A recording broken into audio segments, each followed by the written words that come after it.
Be guided by evidence, ano? Kilala nyo naman ako, RJ, ano? Kung masagasaan, masagasaan. Walang dapat santuin. Kasi kung meron tayong pagtatakpan, bakit pa tayo nag-iimbestiga?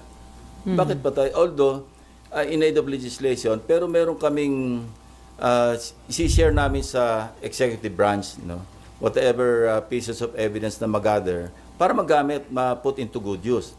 And again, yung pupurso namin yung sa WJ, yung lumabas sa pagdinig na allegation ni Bryce Hernandez na di umano, yung WJ magdadala o magdi-deliver ng obligasyon.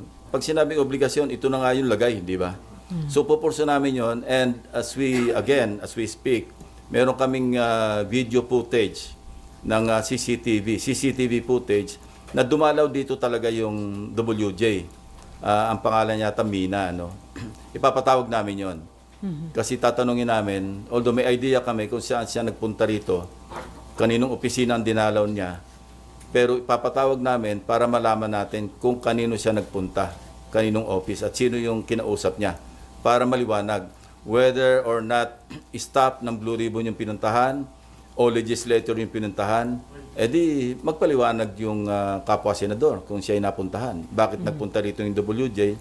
And kung idudugtong mo, lawyers call this circumstantial evidence, di ba? Na although kung standalone, wala ka makukonclude. Pero kung may alegasyon na merong mambabatas o merong staff ng Blue Ribbon, staff ng Senado, na sinasabing i-deliver yung obligasyon, pagkatapos napunta pa rito, August 19 yung petsa ng pagdalaw. This year, sir. And we found out also, this year, 2025, recently lang.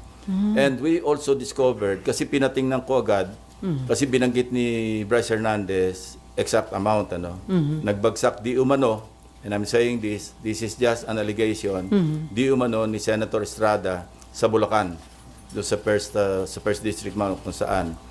So pinacheck ko agad sa General Appropriations Act, kung meron bang insertion na nagkakahalaga ng 355 million pesos na intended para sa Bulacan. And we found one. Meron talaga insertion na wala sa House version, pero lumabas ito do sa after BICAM. So maliwanag na either sa Senate version or sa BICAM yon na insert.